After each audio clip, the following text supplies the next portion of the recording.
Hemos intentado hacer una continuidad a partir de la conferencia inicial y, por lo tanto, esta primera mesa la hemos titulado Perspectivas actuales de la psicosis. Bueno, son perspectivas en el sentido de que tocan tres aspectos diferentes, con tres personas que están trabajando en ámbitos diferentes y, aunque lo primero que quizá llame la atención, aunque no tenga que ver directamente con el tema, es la composición de género. No hemos podido mantener como nos hubiera deseado la participación de personas, de compañeras que están trabajando en el tema. En otras mesas sí participan, pero en esta vais a tener que aguantarnos especialmente a tres maromos, se dice en algún sitio, ¿no? Va a empezar Raúl Alelú con una ponencia que la ha titulado Repensando la esquizofrenia desde una perspectiva evolucionista, aportando luz al enigma. Enigma es una bonita palabra para justamente referirnos a la esquizofrenia, a la psicosis, y que tiene que ver con lo que también ha planteado Serafín, con el significado, la resignificación, la experiencia, no enfermedad ni trastorno. Raúl tiene mucha trayectoria investigadora, es doctor en, probablemente de las personas así que de nuestro contexto que tienen más doctorados y no especialmente en universidades sospechosas de nada, en psicología, en medicina y en cirugía. Bueno, medicina y cirugía y trabaja especialmente en la investigación y, bueno, yo lo conocí hace ya algunos años a propósito de, digamos, la novedad y el boom de la epigenética en relación con las investigaciones en los problemas mentales. Colabora con el Colegio de Madrid y con algunos, en formación con algunos de nosotros en cosas, y va a ser el que va a hacer la primera presentación. Voy a presentar a los tres. Dejamos para que se vea bien la pantalla al quien va a participar y luego van subiendo los demás y yo subiré al final. En segundo lugar, Félix Inchausti, que es un compañero más joven que yo, que va a hablar sobre justamente uno de los puntos que ha tocado Serafín sobre la terapia metacognitiva interpersonal en psicosis. Es decir, una cosa, digamos, como va a mostrar, bastante novedosa, sobre el modelo, la aplicabilidad y especialmente la aplicabilidad en la sanidad pública. Es decir, los déficits de atención en la atención psicológica se dan en todos los niveles, pero en este caso nos vamos a referir a la sanidad pública, y el que trabaja en el Servicio Navarro de Salud coordinando el programa Galatea es doctor en psicología y es especialista en psicología clínica, pues va a abordar ese aspecto. Y por último, Javier, que no lo conocía, lo voy a conocer, también es doctor y profesor en Deusto, en psicología en Deusto, y nos va a hablar especialmente sobre el último apartado que ha nombrado Serafín, que es la rehabilitación cognitiva en la psicosis, también con un programa específico. Había puesto esta imagen porque el profesor Watson iba a venir a la conferencia. Ha tenido un accidente de tráfico, no ha podido acudir a Madrid. Ayer tenía programada una conferencia en la fundación que dirijo. Es colaborador del laboratorio y me hubiese encantado que estuviera porque él participa en este proyecto, ¿no? Digo que me gusta mucho estar aquí, casi todos sois clínicos, yo he hecho durante muchísimos años clínica, también en un hospital psiquiátrico, y me gusta estar aquí. El otro día tuve una reunión en Nueva York con el profesor Eric Kandel y decía la importancia precisamente de hacer este tipo de trabajos, ¿no? Que los psicólogos empezasen a trabajar como científicos, ¿no? Es decir, no tener ese complejo de ver el resto de disciplinas como competidoras cuando abordamos fenómenos complejos, sino verlas realmente como científicos, ¿no? Complementarias y con la necesidad de estudiarlas todas. Luego pondré algunas citas, ¿no? Fijaos, esta nueva hipótesis que planteamos en el laboratorio sobre un nuevo modelo desde una perspectiva evolucionista surge primero de la lectura de este número de Nature. No es que, voy a ser sincero, me llamó la atención los suricata, a mi hijo le encantan los suricata, pasamos muchísimas horas en Faunia viéndolos, pero abajo, donde pone The Insight Story en la esquina inferior izquierda, ese artículo creo que es uno de los artículos más importantes de los últimos años, ¿no? En él dice que en ciencia, en la ciencia básica, hay una crisis a la hora de poder replicar los resultados. Es decir, los resultados en investigación biomédica, incluida la psicología, por supuesto, no se replican. Cuando vas a hacer lo que hace el del laboratorio de al lado o el del grupo de investigación de al lado, no te sale, no sale lo mismo, ¿no? Ya si lo hace otro de otro país, ya ni os cuento, no sale absolutamente nada, ¿no? Era grave porque prácticamente el 80% de los científicos encuestados decían que sí, que había una crisis a la hora de replicar los resultados. Un 3% lo negaba, solo un 3%, y un 7% prefería no contestar, con lo cual es un poco preocupante que en la comunidad científica haya gente que no quiera contestar si replica o no los resultados, ¿no? Ello se debía a distintos factores. La presión a la hora de publicar, ya se sabe que los currículums muchas veces son currículums al peso, es decir, cuanto mayor sea el número de publicaciones, en teoría más vales, ¿no? De hecho, no sé si visteis el último informe que realizó la Unión Europea, que establecía, por ejemplo, que había 27 premios Nobel que no podrían ser catedráticos en España. Son premios Nobel, pero no podrían ser catedráticos aquí, ¿no? Y en otros países.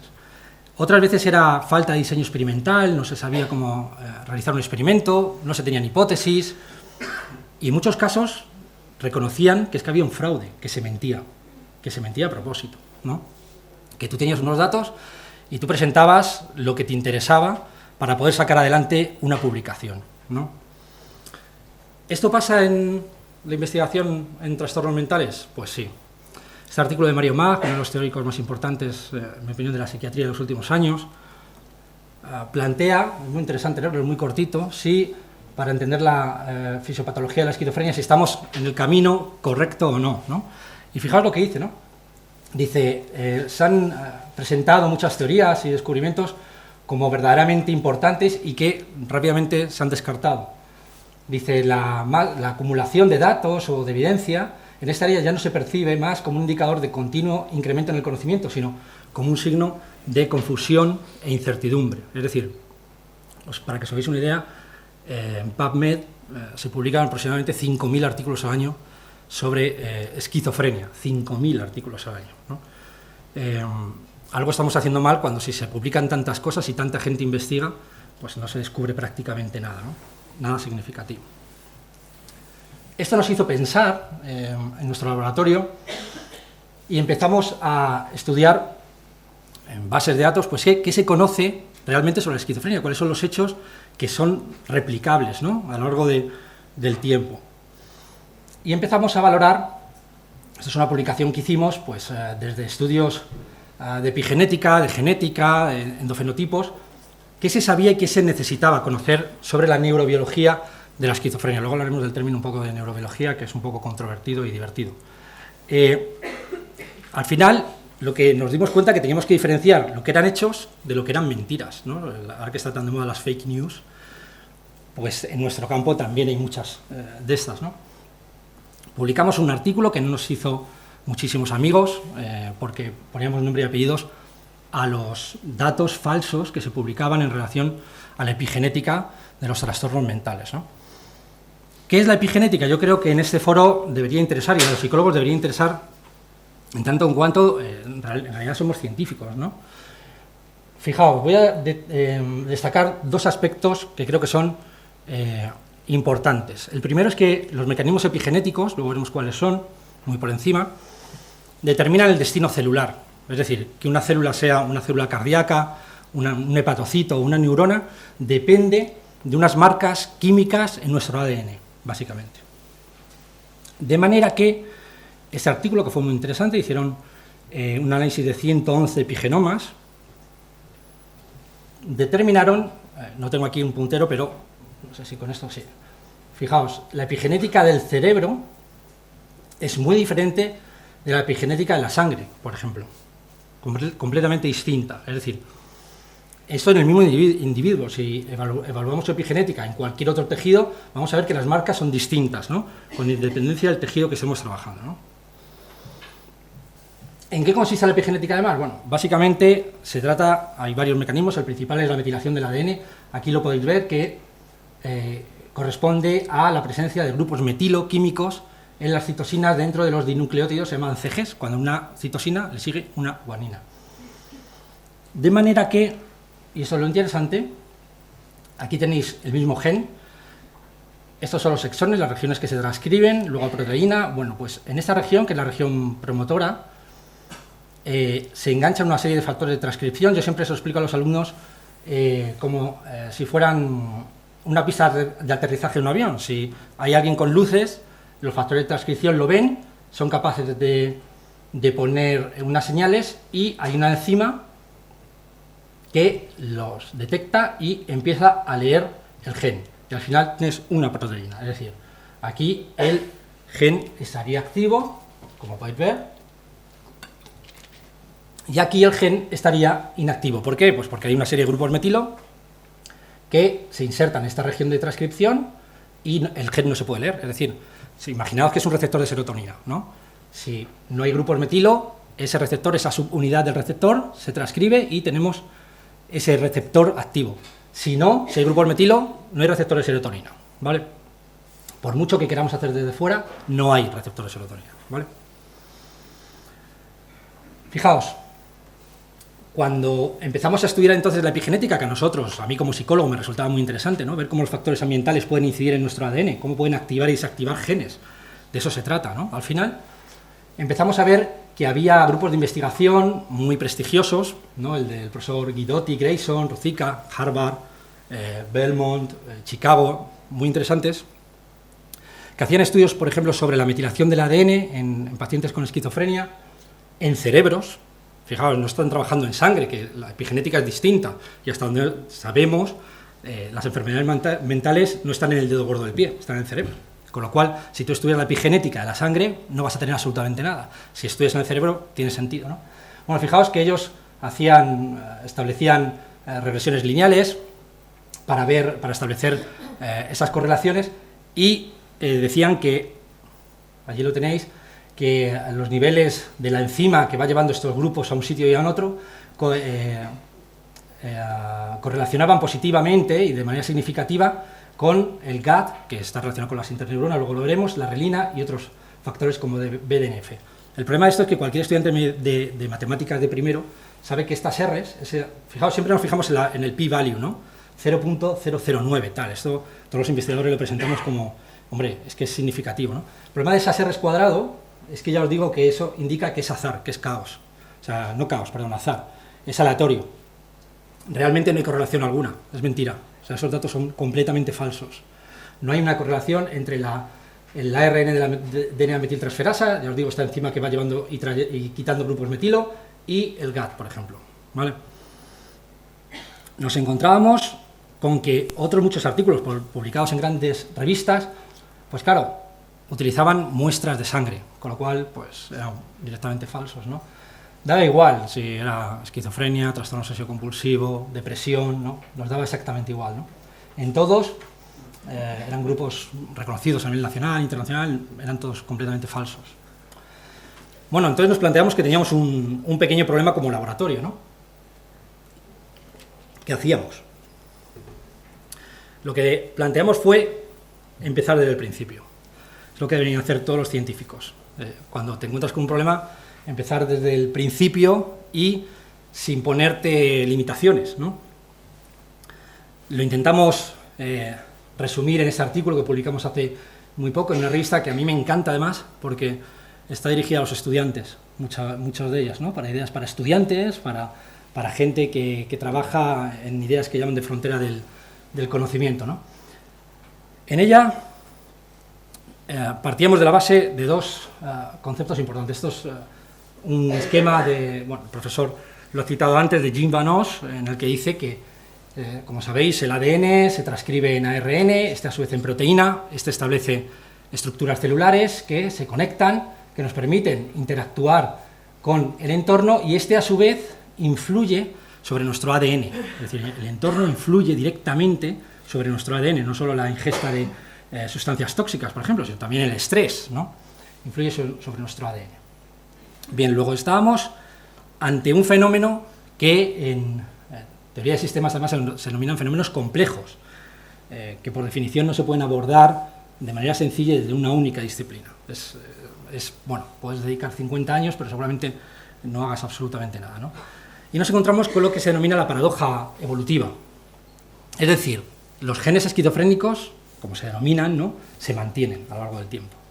Esto es algo que era muy curioso, ¿no?, para nosotros. O sea, la prevalencia, la incidencia, con independencia de la cultura, se mantenía a lo largo de muchísimas generaciones, ¿no?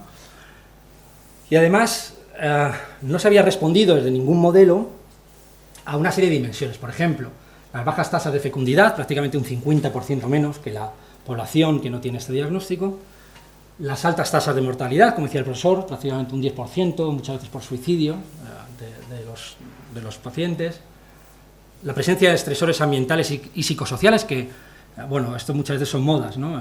Antes, cuando se unifican las DSM y tienen mucha fuerza el psicoanálisis, eran una de los factores principales, luego se van diluyendo.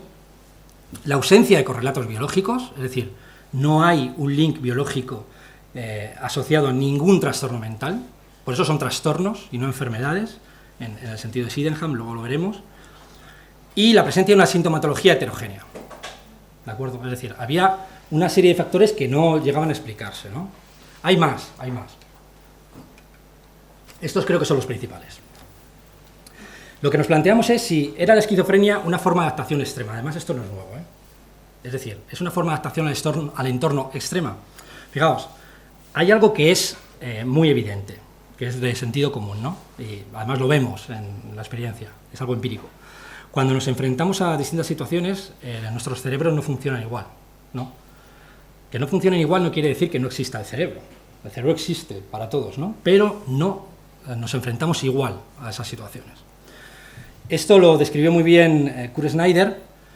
Quien quiera aprender la psicopatología clínica, yo le recomiendo que lea a Snyder, y para los primeros episodios psicóticos a Conrad, y ya con eso se manejaría muy bien en la clínica. Yo he tenido el privilegio de formarme con el doctor Valentín Corcés, que me hacía leer los clásicos prácticamente todos los meses, y eso me permitió aprender mucho del manejo de los pacientes, ¿no?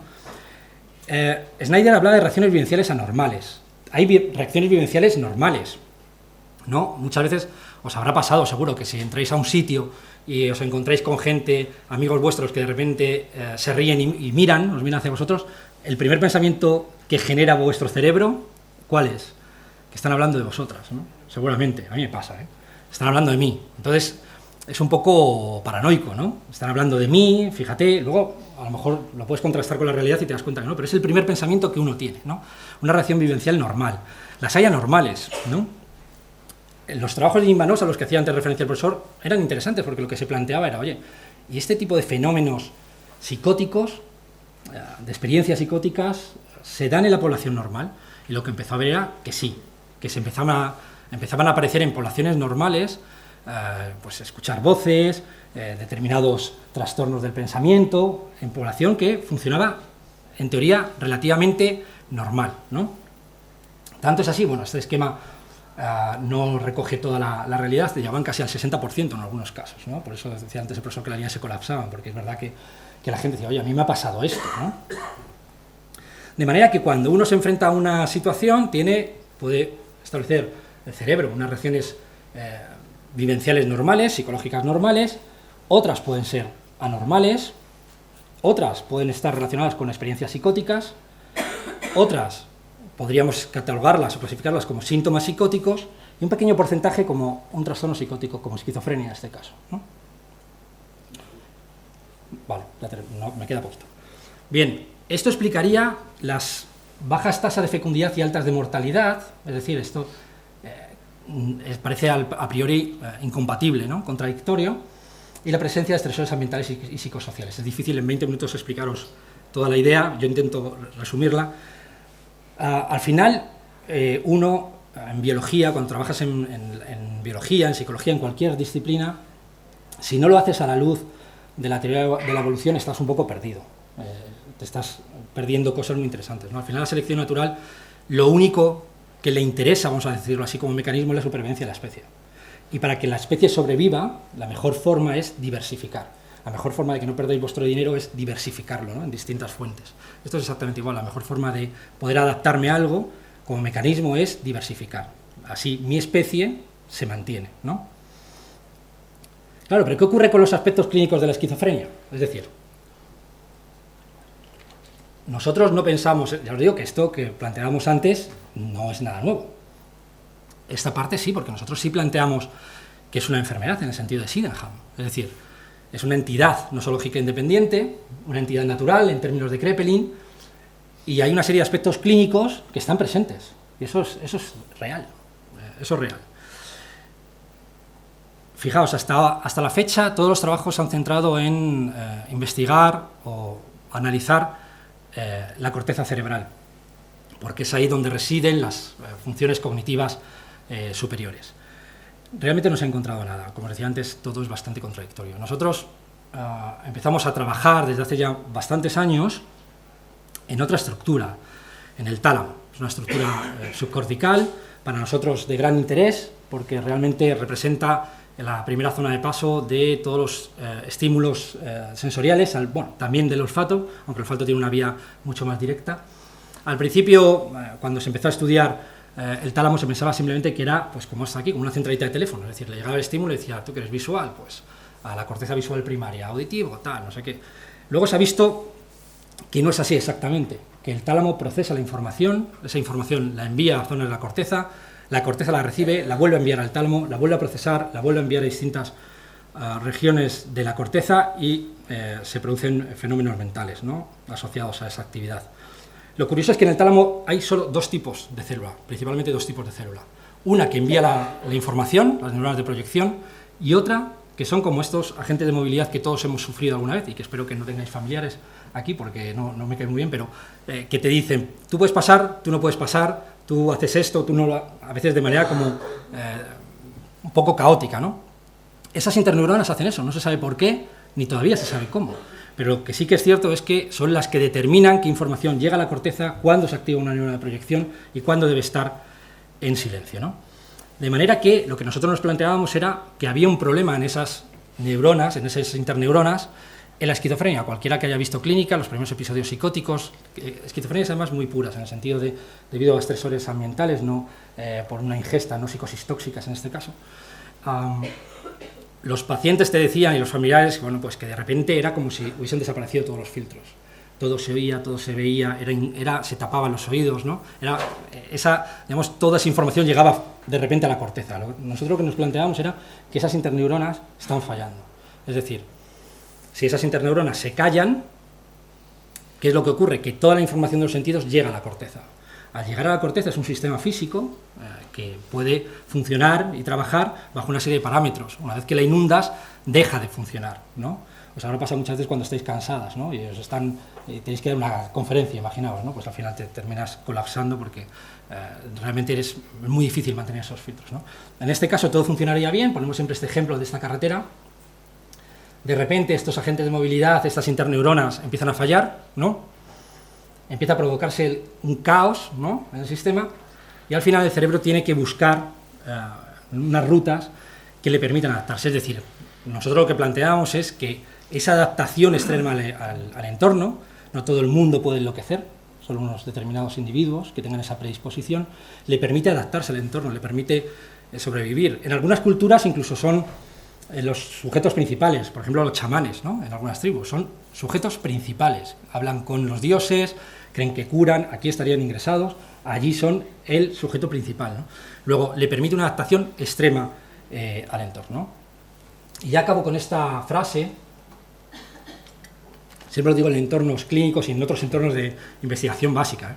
Esta frase es de Feynman, premio Nobel, pero yo, si podéis leer el libro de Kandel, En busca de la memoria, creo que es en la página 423, si no recuerdo mal, habla sobre la importancia de no ponerse límites a la hora de investigar algo. Es decir, aquí te dice que el universo está en un vaso de vino, ¿no? Te dice que están la química, por las enzimas, los sustratos, los productos, la astronomía, la geología, la biología, la psicología. Te dice que si tú divides esa copa de vino en las distintas partes, las distintas disciplinas, pues oye, es estupendo, ¿no? Y uno puede hacer carrera así. Pero el problema es que la naturaleza eso no lo sabe. No tiene ni idea de que eso es así. Con lo cual, afrontar o intentar explicar fenómenos complejos desde una única disciplina, en palabras de gente que realmente ha hecho cosas muy importantes para todos nosotros, es un absurdo. Y nada más, aquí tenéis, si alguien está interesado en visitar el laboratorio o las charlas que damos en la Fundación, estaríamos encantados. Muchas gracias.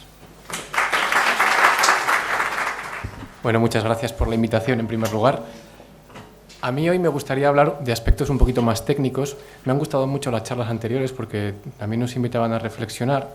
Yo había preparado algo un poquito más centrado en el trabajo diario con los pacientes. Creo que es un buen complemento y luego podemos compartir experiencias, ¿no?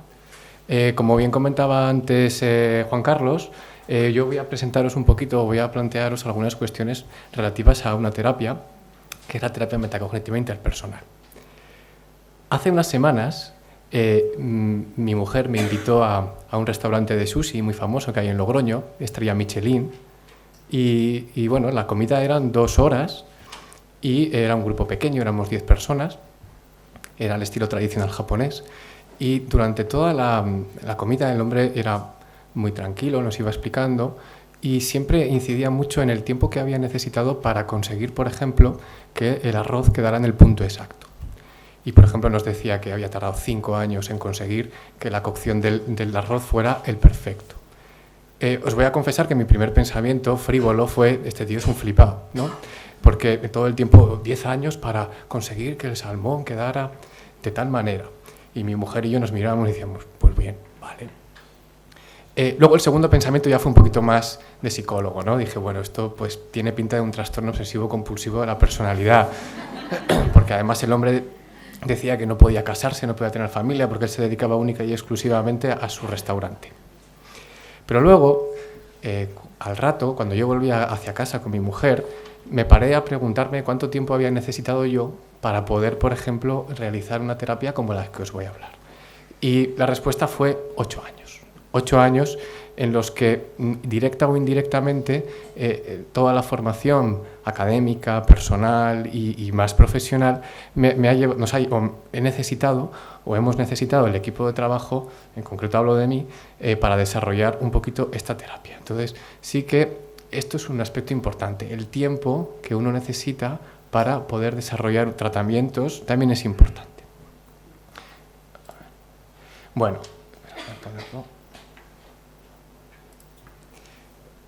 ¿por qué no se ve?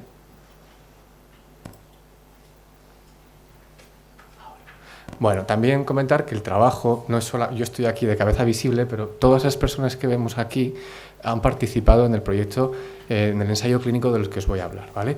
Hay figuras muy relevantes a nivel internacional, está Giancarlo Di Maggio, está Paul Liesacker, que han colaborado o bien en aspectos más formativos, técnicos, o incluso supervisando el trabajo que hemos estado haciendo, ¿vale? Bueno, una de las dificultades fundamentales que encontramos en los pacientes con esquizofrenia y con psicosis es el funcionamiento interpersonal, ¿vale? Tienen dificultades a la hora de relacionarse con compañeros, con sus familiares, manejar conflictos o actuar de manera asertiva con familiares, amigos o compañeros, ¿vale? Por lo tanto, el entrenamiento en habilidades sociales, como bien comentaba el profesor Serafín, está considerado como un tratamiento muy recomendado en la práctica clínica con este perfil de pacientes. Y además disponemos de bastantes programas estructurados y manualizados para trabajar con estos. Sin embargo, cuando vemos la letra pequeña y vemos un poquito la eficacia que tienen estos programas de entrenamiento, vemos que en un metaanálisis, por ejemplo, de 2008, los efectos que producen sobre el funcionamiento social de las personas es bastante menos de lo que desearíamos, ¿vale? Son efectos moderados y pequeños en la reducción de recaídas. Y ya lo que es demoledor es cuando en una revisión Cochrane nos vienen a decir que aún no existe evidencia suficiente de que los programas de entrenamiento en habilidades, incluyendo el entrenamiento en habilidades sociales, provoquen resultados mejores que los cuidados estándar, ¿vale? Cuando uno lee esto, pues se plantea que algo estamos haciendo regular. Claro, tenemos que tener en cuenta que el funcionamiento de las personas podemos diferenciar como 3 grandes niveles: la capacidad funcional, el desempeño funcional y el resultado funcional. La capacidad funcional sería el nivel de desempeño o el nivel de habilidad que el paciente demuestra en una tarea artificial o en un test psicométrico o en consulta, ¿vale? Esa capacidad es lo que en un entorno, digamos, más o menos controlado, la persona es capaz de hacer, pero eso no quiere decir que luego en el funcionamiento diario lo vayan a poner en práctica. Eso sería el segundo nivel, el desempeño funcional, lo que la persona es capaz de hacer, por ejemplo, reconocer emociones en su pareja, en su familia, en un compañero de trabajo, y no tanto en una tarea de ordenador que nosotros igual le ponemos en la consulta. Y por último, lo cuantitativo. El resultado funcional sería lo que con esa capacidad y el desempeño funcional la persona es capaz de conseguir. Sería, por ejemplo, la amplitud de red de amistades que tiene o el nivel de salario o remuneración que una persona tiene por su trabajo. Eso es más cuantitativo. A los clínicos lo que más nos va a interesar no es tanto mejorar la capacidad funcional, sino el desempeño funcional, es decir, traducir lo que la persona es capaz de hacer, pero en su entorno diario. Con esta idea en mente, se planteaba el equipo de Otawi y de Di Maio, del Centro de Terapia Metacognitiva Interpersonal de Roma, empezaron a plantear la hipótesis de que igual los problemas en el funcionamiento social no tenían tanto que ver con problemas neurocognitivos aislados a la hora de reconocer emociones en fotografías o en rostros, sino en dificultades para leer los estados mentales y para integrar esa información, como se comentaba antes, en representaciones más generales del mundo, de los demás y de mí mismo. Y para utilizar esta información intersubjetiva en la resolución de problemas en la vida real. Como comentaba, entonces, estos autores incidieron mucho en diseñar un programa cognitivo-conductual, pero muy integrador, como luego veremos, focalizado en entrenar de manera sistemática las habilidades metacognitivas. Ahora explicaré un poquito más qué es esto del constructo de metacognición. Inicialmente, este grupo desarrolló el programa MOST, la terapia o el entrenamiento en habilidades sociales centrado en la metacognición, pero posteriormente, en 2015 y ahora mismo también, hicieron como una versión más actualizada, extensible también a trastornos de personalidad que inciden aspectos más nucleares de las relaciones interpersonales. En definitiva, el constructo de metacognición no penséis que es nada raro ni nada novedoso, lo único que intenta es aglutinar un montón de conceptos, como vemos ahí, que están relacionados con los procesos psicológicos que las personas ponemos en marcha en situaciones sociales, ¿vale? La cognición social, la teoría de la mente, inteligencia emocional. Claro, el hecho de que tengamos tanta dispersión y tantos conceptos a veces nos puede volver un poquito complicado hacer búsquedas bibliográficas, y entonces Lysaker y otros compañeros han planteado intentar integrar todo en el concepto de metacognición. Paul Lysaker y otros autores plantean que habría cuatro grandes habilidades metacognitivas, que serían, primero, las de autorreflexión, es decir, la capacidad que las personas tenemos para reflexionar sobre el propio pensamiento y sobre los propios estados mentales internos, ¿vale? Segundo, estaría lo que podríamos llamar como la teoría de la mente, o la capacidad para entender lo mismo que hago conmigo en los demás, leer, entender qué estados mentales pueden tener los demás. El descentramiento, o capacidad para entender que mis pensamientos y mi punto de vista es subjetivo y que no tiene por qué ser igual que el del resto. Y las habilidades de dominio o maestría, que tendría mucho que ver con la resolución de problemas, y es aplicar toda la información anterior para resolver problemas complicados en el día a día. Además, el constructo de metacognición dentro de las habilidades tendría una estructura, digamos, jerárquica. Es decir, dentro de cada uno de los niveles, de cada una de las habilidades, habría diferentes niveles de más complejidad a menos complejidad. Este modelo es muy interesante porque si el clínico tiene una cierta habilidad en el modelo, en sesión, a través de la narrativa del paciente, tú puedes saber más o menos en qué nivel está. Fijaros, por ejemplo, podemos encontrarnos que el paciente tiene un nivel 0 en autorreflexividad, es decir, una ausencia total de conciencia sobre la propia actividad mental. Pues el paciente te dice, pues yo ahora mismo no estoy pensando nada, no sueño por las noches, no tengo deseos, no tengo absolutamente nada. Claro, luego podríamos empezar a tener un nivel 2, conciencia de que los pensamientos son propios y que no hay otra fuente externa que está introduciéndome los pensamientos. Y el último nivel sería el reconocimiento de que los pensamientos y emociones están conectados a través de la propia historia de vida. También es importante o interesante este modelo porque nos permite ir entrenando en función del nivel donde se encuentra el paciente, ¿vale? Siguiendo un poquito los planteamientos de Vygotsky, de la zona proximal de desarrollo, ¿no?, de aprendizaje y de andamiaje, nosotros vamos a intentar, a través en este caso, de la terapia de grupo, detectar dónde está el paciente y ir entrenando desde ese nivel hacia arriba, ¿vale? Por ejemplo, las habilidades de dominio, de resolución de problemas. Podríamos encontrarnos que el paciente nos dice que los problemas son irresolubles, no tengo ninguna solución, no sé cómo solucionarlos. O ya el nivel más alto sería cuando la respuesta estaría basada en una comprensión amplia de la vida. El modelo también plantea que para conseguir niveles altos, primero tenemos que tener adquiridos las habilidades más inferiores. Vale, con todo esto, es decir, por un lado tenemos las dificultades a nivel interpersonal y por otro lado esta concepción de la metacognición. Lo que intenta el programa MOST es, desde un modelo más manualizado y estructurado, entrenar estas habilidades de una manera sistemática, a través de diferentes técnicas y sobre todo el role-playing.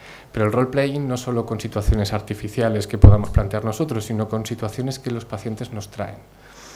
Siempre promoviendo una comprensión más completa y articulada sobre los estados mentales propios y de los demás, focalizándose en la intersubjetividad, en la resolución de los problemas interpersonales y haciendo un uso estratégico de la metacomunicación. Esto de la metacomunicación es fundamental, es una habilidad terapéutica que es preciso que los terapeutas utilicemos todo el rato, y es que el terapeuta no es solo un modelo de conducta adecuada, sino un modelo de pensamiento. Eso implica que tenemos que estar, o que la actitud en consulta con ellos es de verbalizar todo el tiempo lo que está pasando en mi cabeza, ¿vale? Luego pondremos un ejemplo. Vale. Serían 16 sesiones, el programa más estructurado, de 2 horas cada una, con una pausa en medio. Como comentábamos antes, la atención de estos pacientes les cuesta mantenerla, con lo cual es importante hacer descansos. Se entrenarían 16 habilidades, que son habituales en los programas de entrenamiento en habilidades sociales, a una habilidad por sesión aproximadamente.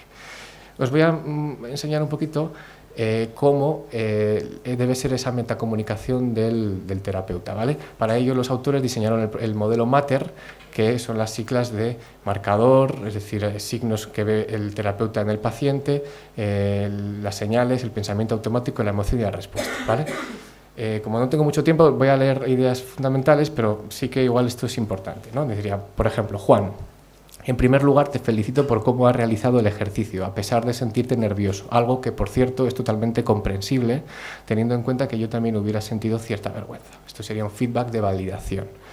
Voy a comentar algunas cosas que he visto y he sentido cuando estábamos haciendo el role-playing, y luego me dices lo que tú piensas. Ten en cuenta que lo que voy a decirte se refiere a lo que podrías haber pensado y sentido en una situación real en la que uno no es tan consciente de la tensión y de la situación. Mientras estabas expresando tu alegría, me di cuenta de que tu mirada se dirigía hacia arriba y que me mirabas seriamente. Esa sería el marcador o la señal. Esto me confundió porque estaba esperando que me miraras a los ojos y me sonrieras. Tenía la sensación de que no estabas siendo sincero. Por un momento pensé que incluso estabas enfadado. Ya sabes, como cuando tenemos que fingir por necesidad que estamos alegres y en lugar de eso uno está irritado. Pensamiento automático. Por supuesto, ahora sé que estabas tenso y no irritado. Sin embargo, en ese momento estos pensamientos me hicieron sentir incómodo, con un poco de ansiedad, como cuando no podemos lograr captar con claridad lo que el otro realmente quiere de nosotros, la emoción del terapeuta. Probablemente, si se tratara de una situación real y yo no te conociera de nada, pensaría que no estás interesado en verme y yo no me sentiría muy motivado por volver a verte. Respuesta. Esto que lo hace el terapeuta constantemente supone un cierto esfuerzo, porque es un feedback extenso. Se trata de que ellos, los participantes, también lo hagan, ¿vale? No igual de una manera tan desarrollada, pero que también vayan adquiriendo esta manera de dar feedback. Bueno, no tengo mucho tiempo, pero sí que hay como las sesiones tienen una estructura general, que sería una primera parte centrada más en analizar metacognitivamente sucesos propios, inicialmente propios y después planteados por los terapeutas, ¿vale? Con un nivel de dificultad ascendente. Y la segunda parte serían los role-playing, donde además de dar pistas sobre cómo hacer o cómo actuar con la conducta social que queremos entrenar, por ejemplo, saludar a un amigo, también trabajamos estados mentales posibles que pueden aparecer en esa situación. Pues, por ejemplo, anticipar una posible crítica si voy a saludar a un amigo, ¿vale? El análisis metacognitivo individual y compartido es muy parecido al análisis ABC de la terapia cognitiva clásica. Se solicitaría un episodio autobiográfico, se identificarían los elementos de la experiencia subjetiva, emociones, pensamientos y deseos. Si esto no ocurriera, podríamos utilizar diferentes técnicas, desde el roleplay, mindfulness, silla vacía, exposiciones en imaginación. Y una vez que han aparecido, se intentaría reconstruir los nexos causa-efectos psicológicos. A veces se pone demasiado énfasis en el protocolo de las terapias y no tanto en quién hace las terapias. Es decir, este protocolo funcionará en la medida en la que el terapeuta sea experto. Y algunas de las ideas que el terapeuta tiene que tener ya adquiridas para poder desarrollar bien este tipo de programas sería saber lo que es la práctica basada en la evidencia, es decir, aglutinar o integrar la mejor evidencia científica con las características del paciente, sus preferencias y su cultura. Hacer un poquito lo que se llama la práctica deliberada o reflexiva, es decir, el terapeuta tiene que analizar y supervisar constantemente lo que está haciendo. Cuanta más práctica deliberada haya acumulado el terapeuta, más impacto tendrá el tratamiento. La formulación de casos, aunque el tratamiento es grupal, el terapeuta o los conductores del grupo tienen que tener o trabajar con una formulación de caso previa. Por ejemplo, un modelo muy interesante para analizar la transferencia y la conflictividad interpersonal, que también se aplica en trastornos de personalidad, es el modelo de relaciones principales de la relación conflictiva de Luborsky y Chris-Christoph, que es bastante interesante. Luego, tener un manejo de las habilidades terapéuticas, transferencia y contratransferencia, prevenir y negociar y reparar alianzas terapéuticas, dinámica de grupos, en especial en psicosis y en entrenamiento de habilidades sociales, tener un poquito una noción del concepto de esquema, que ahora os voy a plantear un poquito por qué, y de los sistemas motivadores sociales para que el terapeuta sea capaz de mantener la motivación en las sesiones, ¿vale? ¿Qué mueve a los seres humanos a relacionarnos con los demás?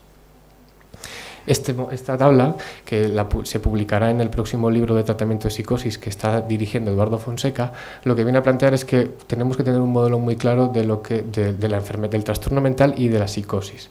Es decir, habría como 3 grandes niveles sobre los que tenemos que trabajar. Uno serían los síntomas, sería el nivel más básico. Síntomas pueden ser generales o específicos, que incluirían contexto familiar, situación socioeconómica, estigma. Pero un segundo nivel serían los rasgos de personalidad, donde esos síntomas se incluyen, ¿vale? Estos rasgos de personalidad van a tener una influencia muy importante, por ejemplo, en la capacidad de regular las emociones. Y luego hay aspectos mucho más internos, que son los esquemas interpersonales.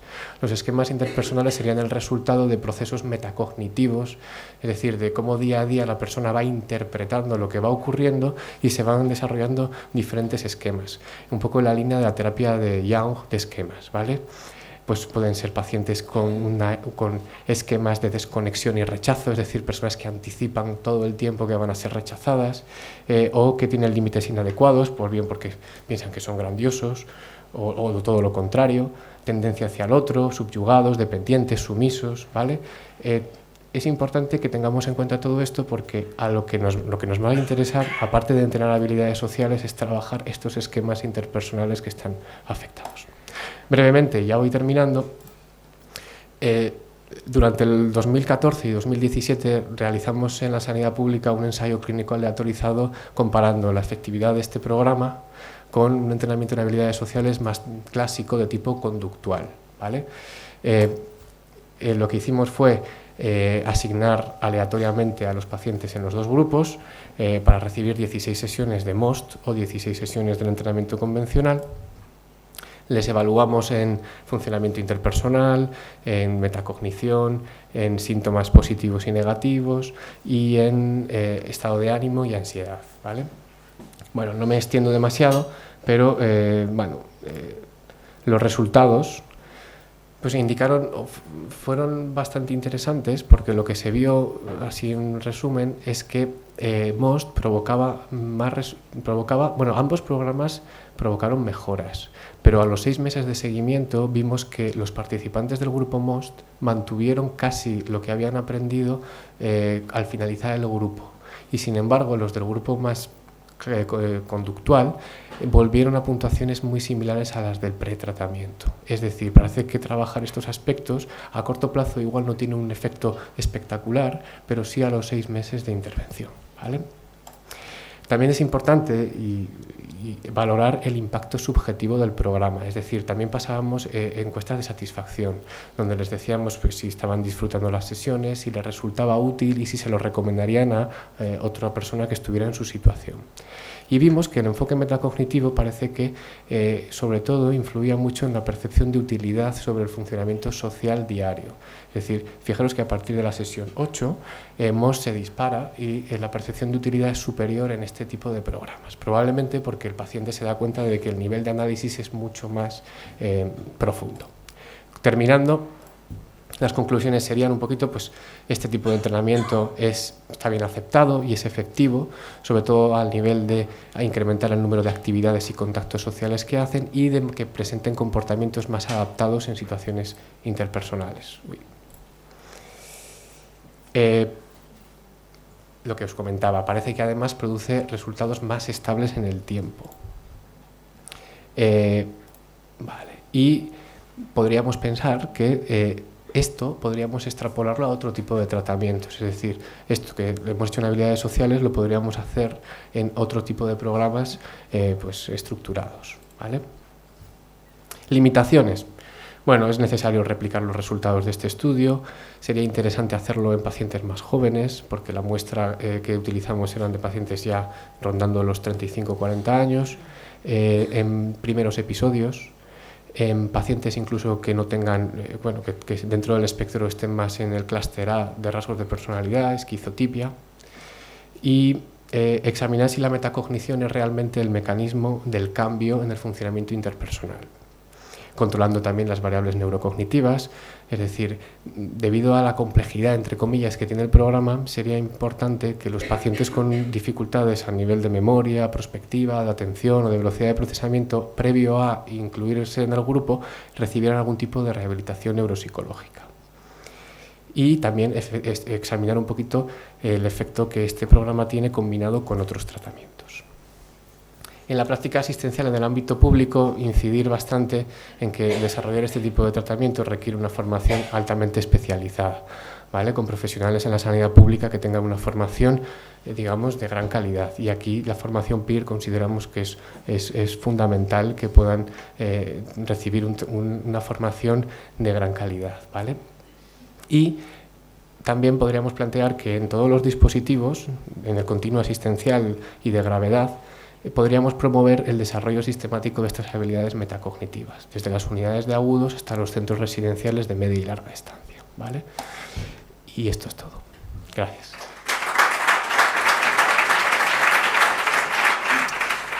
Bueno, como decía, hoy voy a hablar de la experiencia que hemos tenido con el programa de rehabilitación cognitiva en psicosis REACOP, que, como bien decía Félix, hay que dedicar mucho tiempo y es justo una de las ideas que tenía a traer, es decir, llegamos hasta aquí, lo que voy a presentar es fruto de 14 años de trabajo. O sea, al final a veces se ven los resultados, pero bueno, por contextualizarlo también, ya se cae el pelo y todas esas cosas, se va sufriendo en el camino. Y bueno, una breve presentación, ya hemos comentado los déficits cognitivos que existen en la esquizofrenia y en la psicosis, son variados, de múltiple magnitud. Se han propuesto, de hecho, la propuesta Matrix parece que los ha centrado en 6 predominantes: velocidad de procesamiento, atención, memoria de trabajo, memoria verbal y visual y funciones ejecutivas. Pero además, últimamente, hilando además con los comentarios anteriores, ha surgido con mucha fuerza el concepto de cognición social, precisamente por la relevancia. Y bueno, tengo esta presentación preparada con una de las propuestas de cognición social, aunque efectivamente y de manera complementaria pues hay diferentes abordes y evidentemente estamos ante un tema tan complejo que todavía estamos en pañales a la hora de definir operativamente estos constructos. Pero bueno, nosotros partimos un poco de la idea de los 4 dominios principales de la cognición social: teoría de la mente, percepción social, estímulo atribucional y percepción emocional. ¿Y por qué es relevante esto? Pues por el impacto que tienen estos síntomas, estos déficits, estas dificultades, tanto cognitivas como de relación social, y síntomas negativos en la funcionalidad, en la capacidad funcional de los pacientes. Brevemente, por un lado tenemos eficacia de metaanálisis de Wykes y compañía de la remediación cognitiva sola, sin nada más, que sí mostró cierta eficacia tanto en cognición global como en síntomas mucho más bajo y funcionamiento general, pero de nuevo pues la magnitud del efecto no es espectacular. Por otro lado tenemos el metaanálisis de entrenamiento en habilidades sociales, en cognición social, también muestran eficacia tanto en teoría de la mente como en identificación de emociones. No en todos los aspectos que hemos comentado, pero también de manera importante se generaliza síntomas y funcionamiento comunitario y sobre todo social, lógicamente.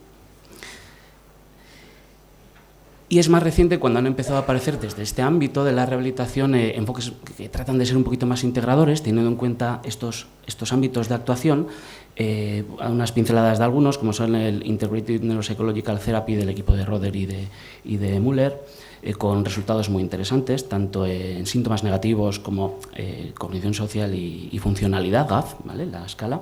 Luego tenemos también el equipo de Philip Harvey, que lo que hacen es mezclar la remediación cognitiva básica con habilidades funcionales, o entrenamiento en funcionalidad, en áreas funcionales. Y lo que observan, cabía esperar, y lo demuestran, es que la combinación de estas intervenciones, de estas aproximaciones, producen mejores efectos que por separado.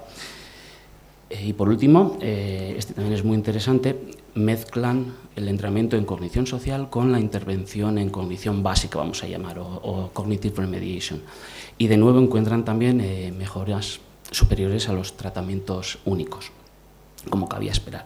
Y bueno, en este contexto yo he dicho que empezó en el 2004, porque es así, empecé con Natalia Ojeda, y bueno, os presento brevemente las características quizá más importantes del programa que diseñamos en su día. Que es un programa estructurado, tratamos de serlo, pues los objetivos son básicos, tienen diferentes niveles de dificultad, trabajamos con los aspectos que los metaanálisis en remediación cognitiva han propuesto que son importantes, o lo intentamos tener en cuenta, y además incluye tareas para casa para tratar de generalizar lo aprendido en la sesión, bueno, casa cuando están hospitalizados fuera de sesión, pues, lógicamente algunos participantes estaban hospitalizados, pero sí tratar de llevar eso que aprenden en la sesión a otros ámbitos en el día a día.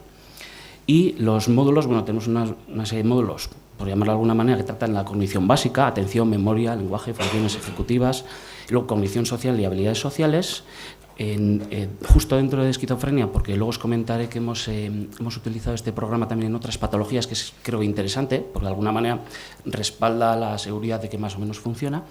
Y otro módulo, actividades con lo que decía, de habilidades de la vida diaria, es este ámbito más funcional, tratar de llevarlo a fuera de la sesión. Y ahora lo que os voy a presentar es los datos de eficacia con este formato, ¿vale? Nosotros hacíamos, o lo que hemos hecho son un tratamiento de 5 meses de 1 hora aproximada de duración, bastante intensivo, 3 días a la semana, y en grupos de 5 a 8 pacientes, con un terapeuta, cuestión de recursos, lógicamente. Lo ideal sería alternar probablemente sesiones individuales con sesiones grupales, pero evidentemente pues hacemos lo que podemos, todos, ¿no? Y, como os decía, quería dar unas pinceladas porque también hemos aplicado este programa en otras patologías que cursan con deterioro cognitivo básico, memoria verbal, atención, lo que han mencionado ya brevemente antes. Y también hemos encontrado, pues nos da cierta seguridad, hemos encontrado mejoría tanto en la discapacidad funcional de los pacientes de Parkinson como, lógicamente, en los déficits cognitivos. Esto tenéis por un lado aquí, lo publicamos en Neurology hace unos años, ya no recuerdo bien, en esclerosis múltiple también, en este caso a nivel de deterioro cognitivo, Y aquí cabe destacar, a veces nos centramos mucho en los números, voy a mostrar números, pero a veces hay aspectos de los propios pacientes que me parecen muchísimo más relevantes. Recuerdo en este caso, invitamos a los participantes a dar una charla en la propia universidad mostrando su experiencia, y uno de ellos, uno de los pacientes con esclerosis múltiple, tenía una dificultad enorme en el lenguaje que le limitaba en el día a día, y él mismo dio un resultado de su experiencia en la rehabilitación. Y él decía que para él era inimaginable, antes de recibir esta intervención, encontrarse en la universidad hablando en público, delante de tantas personas, lógicamente no con la fluidez adecuada, pero sí de manera funcional. Y bueno, un pequeño receso que a veces nos centramos en los números y nos olvidamos del impacto real en el día a día. Y aquí no está incluido, pero también estamos haciendo otro ensayo aleatorizado con personas mayores, sin deterioro, una media de 83 años, muy mayorcitos, y también estamos encontrando resultados buenos. Una breve reseña, en el caso de Parkinson también utilizamos neuroimagen, resting, y lo que observamos es que aumenta la conectividad funcional y claro, estamos hablando de una enfermedad neurodegenerativa, pues quizá realmente importante este hallazgo. Yo me iba a centrar más en los resultados en el último ensayo que hemos utilizado, con el REACOP íntegro, que publicamos hace poquito, 2 años así, en Nature Schizophrenia, la colaboración con varias instituciones, lógicamente, y para ello participaron 111 pacientes con diagnóstico de esquizofrenia, según criterios DSM, dentro de los criterios, pero bueno, por operativizar pues es necesario. Estos son los criterios de exclusión. Brevemente, en principio, pues los que fueron asignados al grupo control, ves la fluidez, ¿no? Me noto yo mismo, me atasco la falta de sueño. Bueno, pues mostraron diferencias significativas entre los dos grupos y de cara a la evaluación, bueno, a nivel neurocognitivo básico, estas fueron las pruebas que administramos. Voy a mostrar una puntuación completa de cognición porque en estudios previos ya habíamos visto el resultado de los propios dominios. Y de cara a la cognición social, bueno, comentar que tratamos de hacer, bueno, en la medida de lo posible, porque tampoco hay muchos instrumentos muy bien adaptados para la valoración de la cognición social en castellano, teóricamente mediante el test de historias extrañas de Jape, el MESTEIT para percepción emocional y el SFRT para percepción social, que de hecho ya quería aprovechar y justo hace poco, además de trabajar en esto, intentamos aprovechar y trabajar en validación de instrumentos para ofrecer a los clínicos, a los investigadores, pues pruebas validadas. En este caso, pues hace poquito nos han publicado y ya está disponible en abierto, todo gratuito, el test de social SFRT. Y además ahora todavía no está publicado, pero hemos trabajado aprovechando, hay que sacar de los pocos recursos que tenemos, intentar sacar información. Y lo que hemos hecho es tratar de desarrollar dos versiones paralelas y breves del propio instrumento, para que se pueda utilizar pues, en ensayos clínicos y que además sea breve la administración. Y por último, el estilo atribucional, bueno, este no voy a mencionar porque como los resultados no son muy interesantes tampoco, la PANS, siguiendo los 5 modelos de Van der Graag, competencia o desempeño funcional mediante UPSA y la evaluación más global de funcionamiento con GAFO. Brevemente, no había diferencias de nuevo en las variables que hemos medido. Y voy a ir a lo más importante, ¿vale? Directamente a las puntuaciones de cambio. ¿Y qué hemos encontrado? Bueno, los tamaños del efecto, es decir, que realmente pues, mejoraban en algunas áreas. Lo que hemos observado es una mejoría significativa en teoría de la mente, en percepción social, el test que comentaba, la percepción emocional, el manejo emocional, y neurocognición, como cabía esperar también, pero bueno, hay que comprobarlo de todas maneras. Sin embargo, en el estímulo atribucional, que tampoco era algo que sí realmente cabía esperar, porque no es algo que se trataba dentro de las sesiones, pero lo queríamos medir de todas maneras, pues efectivamente ahí no observamos absolutamente nada, cero, lo veis, ¿no? Una P de 0.8, o sea, por desgracia ahí no teníamos ningún efecto. Y lo más interesante probablemente, lo que hablábamos de tratar de generalizarlo fuera, es este resultado. Yo creo que los dos resultados más interesantes aquí, yo diría que son la sintomatología negativa, que observamos que mejora mediante este tipo de intervención, y además también lo habíamos observado en otro estudio previo sin el módulo de cognición social. Quiere decir que de alguna manera nos da también cierta fiabilidad los datos y es que van en la misma línea. Y lo más importante de todo, que no tengo puntero de nuevo, pero lo puntualizo aquí, tanto la escala de funcionalidad global, que es un poco chapucilla, pero bueno, nos da una idea, y si en UPSA sí que observamos un tamaño del efecto grande, es decir, que es una tarea que está basada en el desempeño, no en la realidad, pero sí en consulta, es decir, si tuvieses una emergencia, ¿cómo llamarías por teléfono? Tienes delante una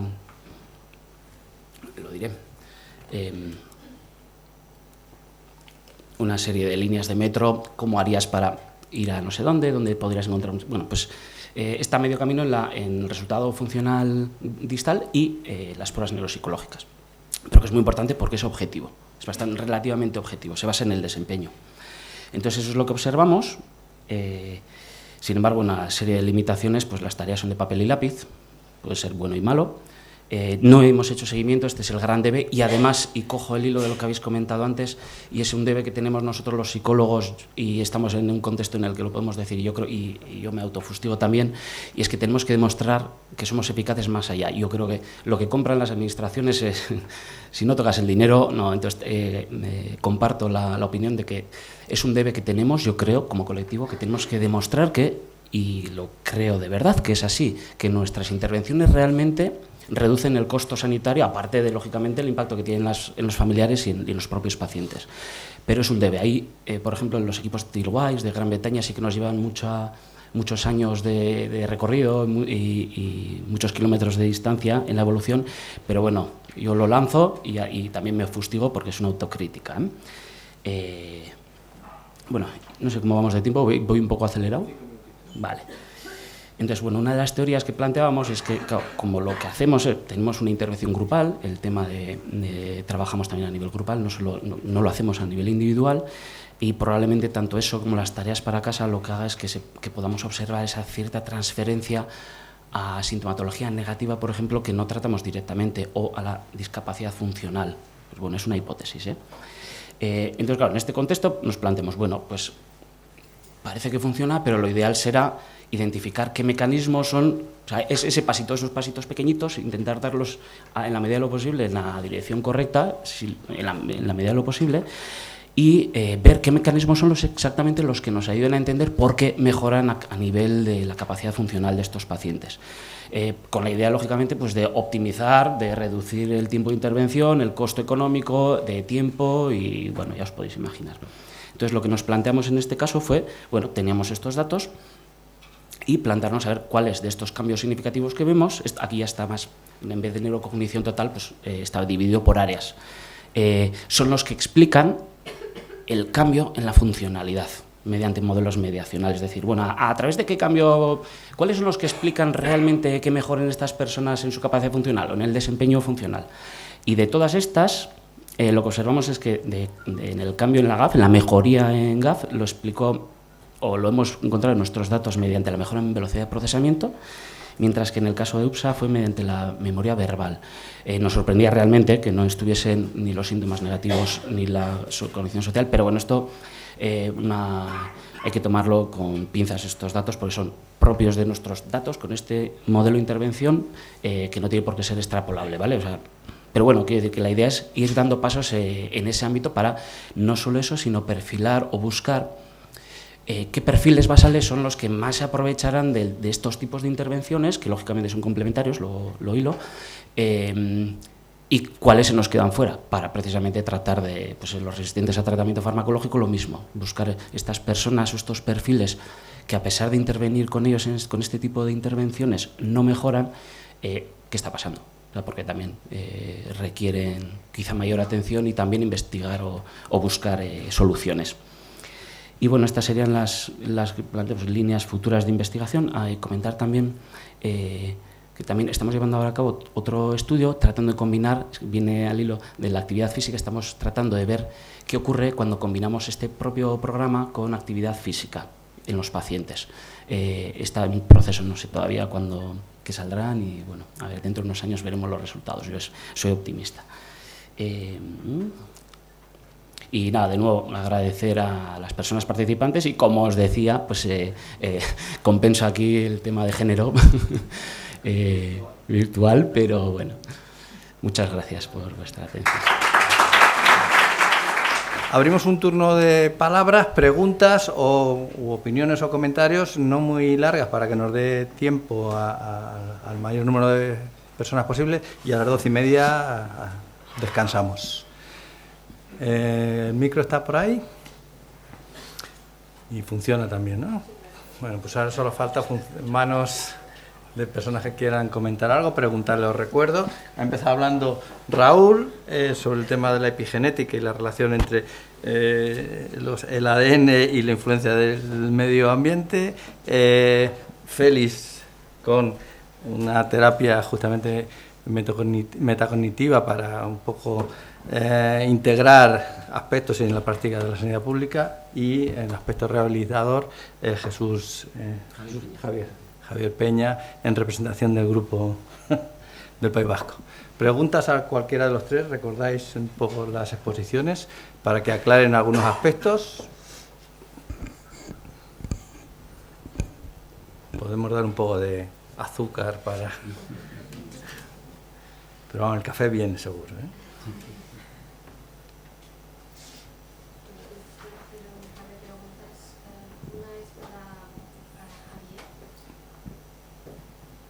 Una de las preguntas es para Javier respecto al programa de REACOP, que no sé muy bien. Nosotros estamos aplicando un programa de cognición social en nuestro centro de rehabilitación. Entonces, no sé si he entendido bien, pero que es una sola sesión que utilizáis a cognición social. No, una semana. Sí. Son más, sí, pero poquitas. ¿Cuántas sesiones? 4, si no recuerdo mal. Estoy hablando de memoria, muy poquitos. Sí, claro, es que yo, por ejemplo, nosotros utilizamos un programa que consta de 24 sesiones y creemos que es necesario una extensión en el tiempo para que se puedan llevar realmente los cambios de forma efectiva, ¿no? Entonces, bueno, esa era una de mis dudas, ¿no? Eso es completamente de acuerdo. De hecho, esa última semana es la que dedicamos, de semana y media, para cognición social, temas tratados directamente. Lo que pasa es que como ya partimos desde antes, pues vamos tocando varios temas entre ellos también, a nivel grupal, pero no de manera específica. Pero desde luego es una autocrítica que la planteamos también en esto. Y muy bien visto, muchas gracias. Sí. Gracias. Y luego mi otra pregunta es para Félix. Claro, cuando tú estabas comentando en los programas de metacognición, yo veía una cierta similitud en los programas de cognición social, ¿no?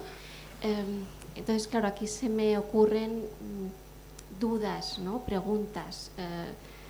Realmente, a lo mejor necesitamos unificar un poquito el tipo de intervención en lugar de dividir tanto y plantearnos quizá una unificación en los programas a la hora de tratar temas relativamente similares, ¿no? No sé si hay en ese sentido algunos estudios que puedan hacer referencia a este tipo de comparación entre programas de metacognición y cognición social, por ejemplo. Gracias. Una buena pregunta. Vale, pensaba que ibas a decir. Los metaanálisis que he comentado, que no tenía mucho tiempo, pero el SCID es uno de los que más se ha utilizado, y los resultados del SCID a largo plazo no son muy alentadores.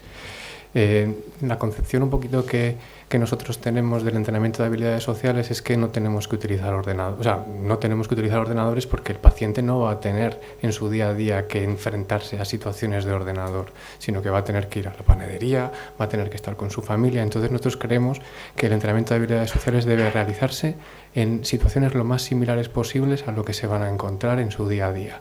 No se van a enfrentar a una pantalla de ordenador, se van a enfrentar a un compañero que tienen enfrente.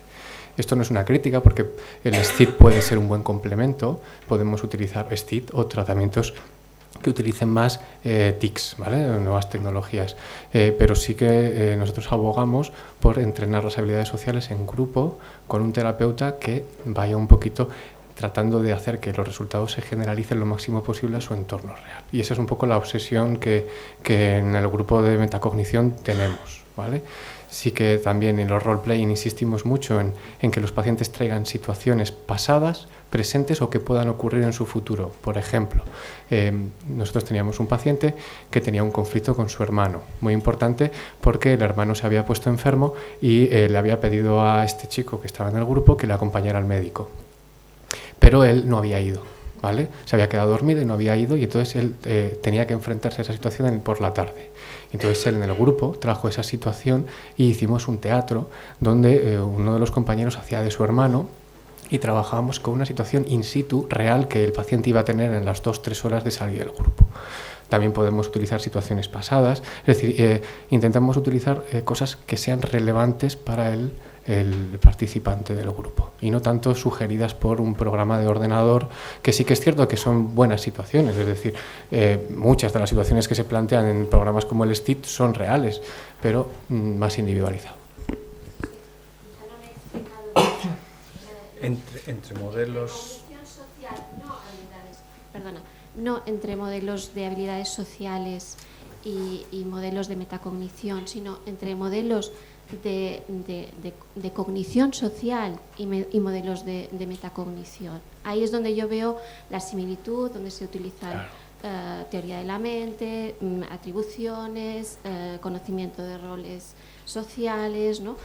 Entonces, más que nada es porque quizá estamos hablando de cosas muy similares y a lo mejor creo yo que tendríamos que plantearnos hacer programas que ya no diferencien tanto entre lo que es la metacognición y la cognición social, ¿no?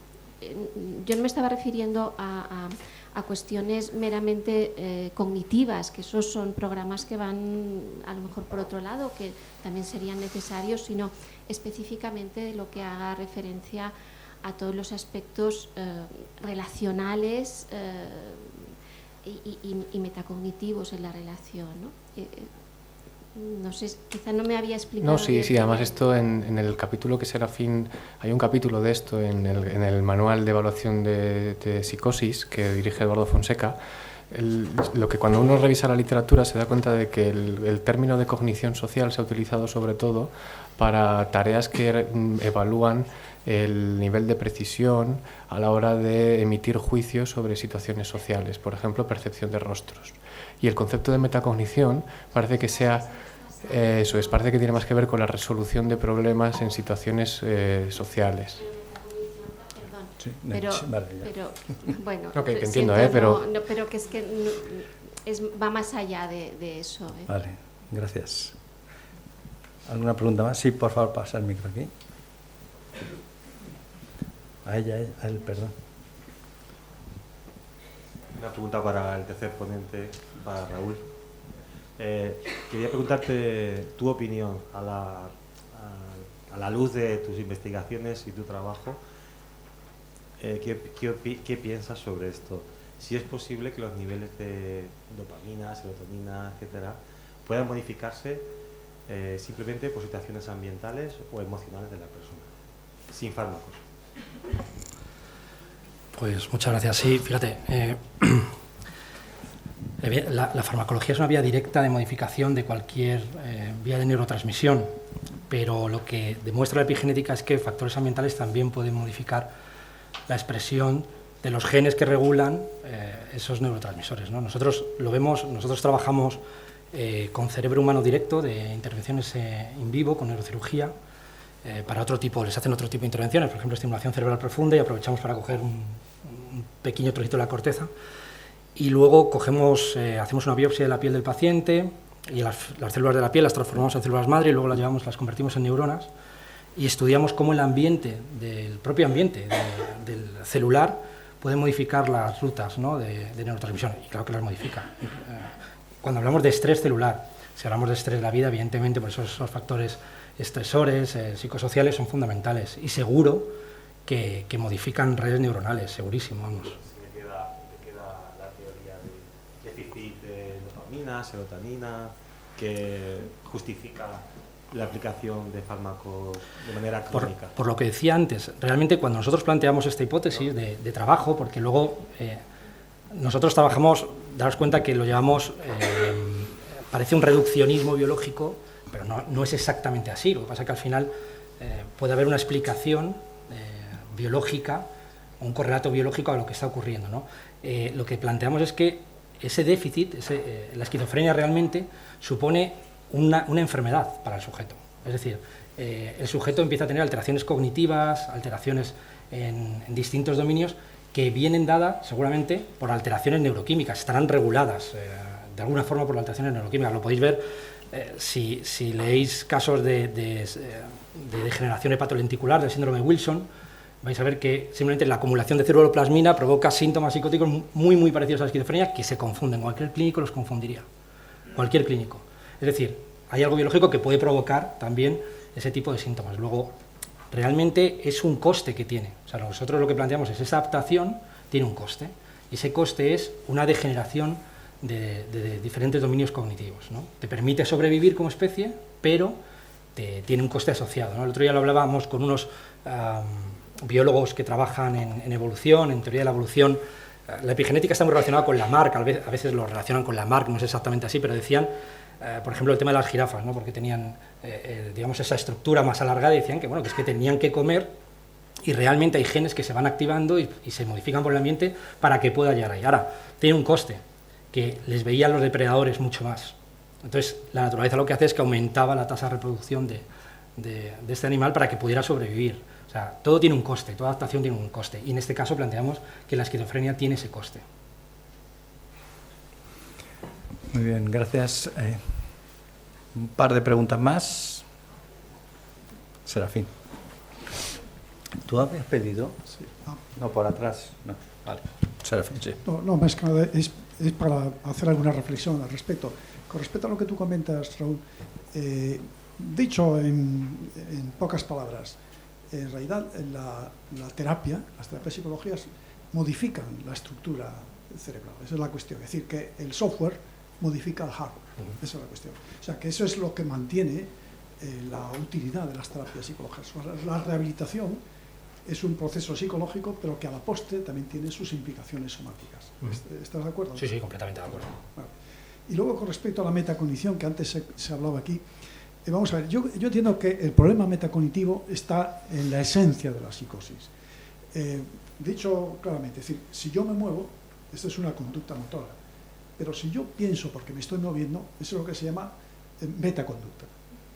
Cuando yo pienso en algo, es lo que llamamos una cognición, dicho técnicamente, pero cuando yo pienso, porque estoy pensando en eso, es lo que llamamos metacognición. Y el problema de la psicosis es que la metacognición está en el trasfondo de los síntomas. Es decir, cuando una persona dice que sus pensamientos no son suyos, sino que alguien desde el piso de arriba se los está metiendo en su cabeza con el ordenador o como sea, eso es un problema de metacognición. No reconoce que sus pensamientos son suyos y los atribuye a una fuente externa. Eso está en la propia esencia, por ejemplo, de las experiencias alucinatorias. Entonces, por ejemplo, a través de otros procesos, cuando hablamos del tratamiento de las alucinaciones y le pedimos al paciente que nos diga, por ejemplo, ¿cómo son esas voces? ¿Son de hombres, son de mujer, son familiares, son de personas desconocidas? ¿Y de qué hablan? Es decir, en realidad les estamos introduciendo en la metacognición, es decir, que se dé cuenta de que las voces realmente son suyas, de que es su propio pensamiento, que ahí está el meollo del asunto, ¿no? Y es por eso, porque cuando le decimos al paciente, bueno, entonces, si las voces vienen de fuera, entonces, si nos acercamos más hacia allí, que es donde tú dices que vienen las voces, debería aumentar el volumen, ¿no? Y te dirá el paciente, pues claro, bueno, pues hagamos la prueba, vayamos hasta allí y comprueba si las voces vienen de fuera o no. O, por ejemplo, ponte unos cascos y entonces vamos a ver si las voces vienen de fuera o no. Entonces empieza a comprobar que no, que las voces son mías. Esa es una resolución al problema de la metacognición. Es decir, que estamos haciendo que tome conciencia de que todas esas experiencias son suyas. Evidentemente luego hay programas específicos, lo que tú has contado para ello. Pero en la práctica todo esto está, imbuido de la mayoría de las terapias que se hacen individualmente para tomar conciencia de los propios fenómenos personales, ¿no? Y por añadir una cosa, y muchas veces el contenido de las voces tiene que ver con esquemas que se han ido desarrollando en su vida, son temas relevantes de la historia del paciente. Muy bien. Damos por terminado esta mesa, hacemos un descanso y a la 1 volvemos a la inauguración.